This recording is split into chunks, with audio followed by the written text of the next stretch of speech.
Bienvenue dans Idées au carré, le podcast qui va à la rencontre des idées qui font le monde de demain. Ce podcast est diffusé par Square, groupe de conseil en stratégie et organisation. Pendant ces 10 minutes, nous décortiquons un sujet d'actualité avec notre invité, un ou une consultante Square expert du sujet. Aujourd'hui, nous recevons Arnaud Frémont, consultant senior chez Viatis depuis 2 ans, intervenant également au sein du domaine d'expertise sur People and Change, et nous allons échanger sur la transformation du secteur public.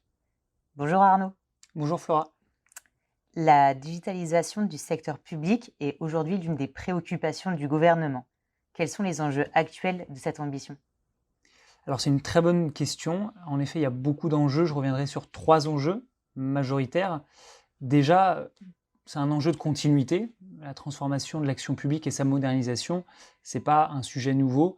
Il y a eu déjà plusieurs réformes qui ont été mises en place pour moderniser l'action publique, déjà depuis plus de 20 ans. On se souvient en 2007 avec la réforme des politiques publiques du gouvernement de Nicolas Sarkozy, également en 2012 avec la modernisation de l'action publique, et aujourd'hui avec Action publique 2022 depuis 2017. Donc on sent qu'on est vraiment dans une continuité pour aller vers plus de transformation. Après, on a un deuxième enjeu. Aujourd'hui, on le voit dans différents secteurs. C'est des nouvelles technologies, c'est du numérique, de la digitalisation, mais aussi des problématiques de gestion et de sécurisation de données, avec pas mal de cyberattaques qu'on voit. Donc c'est un deuxième enjeu important.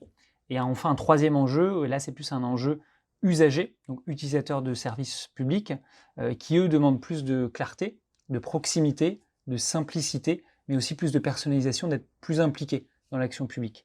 Il y a pas mal d'enquêtes qui sont réalisées, notamment une enquête du Cevipof ou un baromètre de l'ouvrier qui permet de démontrer que plus de 50% des Français souhaitent plus de rapidité. Il y en a 44% qui souhaitent plus de simplicité, même si, en majorité, à 76%, les usagers sont globalement satisfaits des services publics, notamment la direction des finances publiques avec le prélèvement à la source. Très bien. Et aujourd'hui, quels sont les moyens mis en place par le secteur public pour justement développer cette transformation digitale ? Alors, le secteur public et donc l'ensemble des administrations, au niveau de l'État, des territoires et de l'hôpital, mettent en place, et en tout cas, il y a beaucoup de choses qui ont été mises en place, et notamment depuis 2017. Alors, je pense à plusieurs directions, et donc j'y viendrai sur 2 en particulier. On a d'abord la DINUM, qui est la Direction interministérielle pour le numérique, qui est un peu la DSI de l'État, qui est le bras armé de cette transformation, qui, à travers plusieurs programmes, notamment le programme tech.gouv, qui identifie un ensemble de chantiers et d'enjeux importants. Donc c'est des chantiers autour de la simplification des démarches administratives, France Connect pour avoir un identifiant unique, ou alors aussi sur la stratégie cloud. Donc il y a un ensemble de missions qui sont déployées sur la gestion de données, sur l'infrastructure de l'État, sur le pilotage, mais je n'irai pas trop dans le détail, il y a beaucoup en effet de choses à dire. Donc on a la DINUM d'un côté, on a aussi la DITP de l'autre, qui est la Direction interministérielle pour la transformation publique. Elle, de son côté, c'est plus l'organisme qui va pouvoir accompagner la transformation de l'État. Et ils impulsent notamment à travers l'utilisation davantage de ce qu'on appelle le design de service, le design public, adossé au service public, et l'utilisation de sciences comportementales et cognitives qui permettent justement d'accompagner le changement à travers ces méthodologies qui permettent finalement aux usagers de mieux prendre en compte et mieux s'adapter aux différents changements qui sont proposés. Et quand on parle de design, il y a plusieurs exemples qui me viennent en tête, comme par exemple la dématérialisation de la commande de la carte vitale, où on voit que cette action-là a permis notamment de créer un boom de la commande de renouvellement de carte vitale de plus de 53%. Et d'autres exemples comme l'amélioration de la démarche pour créer des titres de séjour, ou encore pour les agriculteurs, pour notamment identifier les endroits où on peut positionner des ruches par exemple. Donc c'est pas mal de ce qu'on appelle des commandos UX qui permettent tout simplement de repenser la manière dont c'est fait aujourd'hui et de simplifier. Et je viendrai aussi sur d'autres initiatives qui ont été lancées, autres que les directions, c'est notamment Service Public Plus, qui est un programme qui a été lancé récemment en 2021, qui permet de mettre un peu plus l'usager au centre, pour lui donner la possibilité de remonter ce qu'on appelle des irritants, des problématiques, des démarches qui peuvent être considérées comme difficiles et complexes, Donc ça permet, à travers 9 engagements, de mieux prendre en compte la parole de l'usager et aussi de participer, donner son avis et de participer à cette amélioration-là.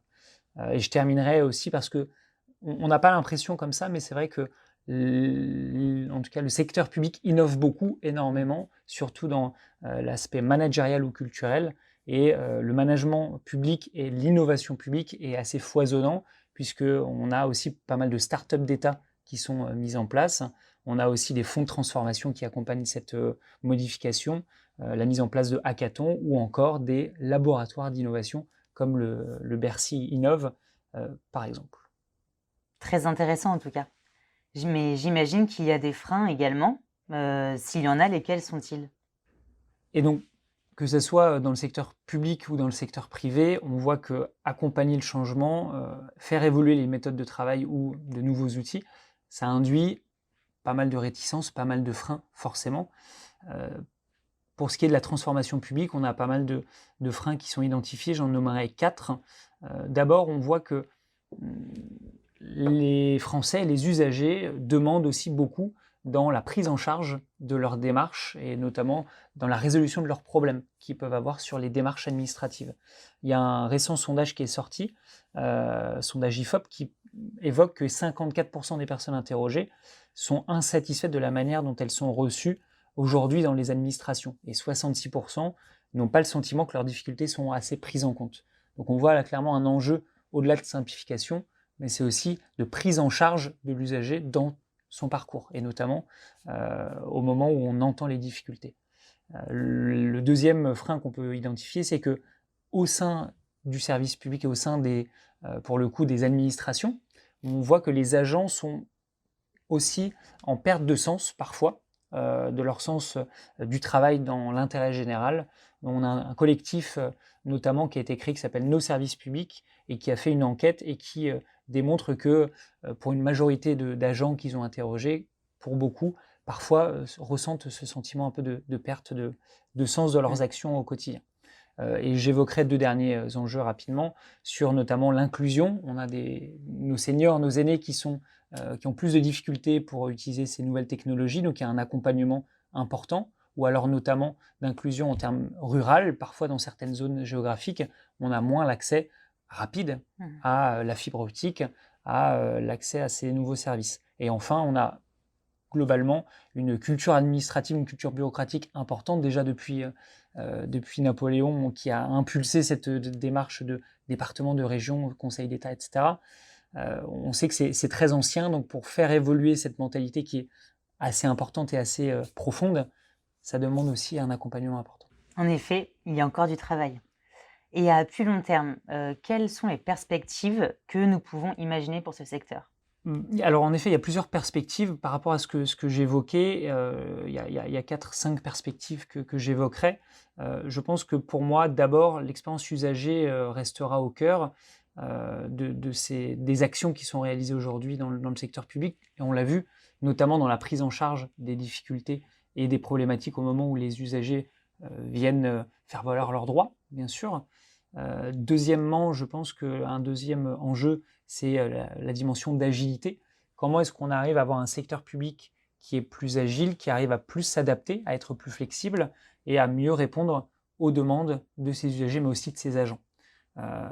Troisièmement, il y a aussi le domaine du cloud public, notamment sur le stockage des données, la gestion des données, la sécurisation des données. Donc il y a également un enjeu supplémentaire sur la cybersécurité. On voit qu'il y a pas mal d'hôpitaux qui ont subi des cyberattaques. Donc là, il y a un plan qui a été déployé de plusieurs milliards pour accélérer sur la cybersécurité, dont la DINUM pilote notamment ces actions.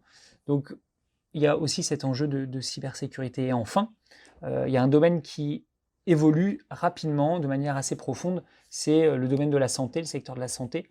Et donc il y a notamment un enjeu important sur la e-santé, sur l'innovation en santé, où on a un plan là récemment qui va être proposé pour investir plus de 600 millions pour accélérer dans ce domaine-là, où il y a aussi énormément d'innovation à venir. En effet, encore de belles perspectives pour ce secteur.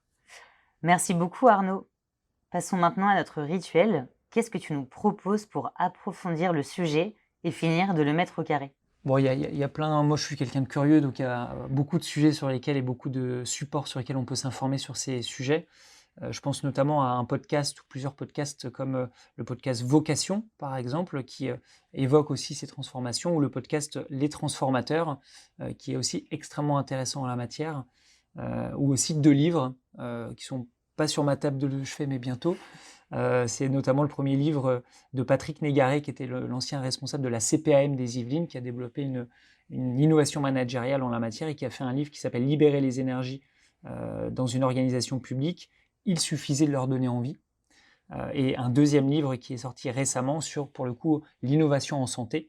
Et donc ça s'appelle Innovation et management des structures de santé en France, sous la direction notamment de Jean-Luc Stanislas. Vous pouvez retrouver l'article d'Arnaud sur la tribune.fr et également sur le blog Square. C'était Une idée au carré. Merci de nous avoir suivis. N'hésitez pas à commenter, partager et liker ce podcast s'il vous a plu. On se retrouve très vite pour un nouvel échange.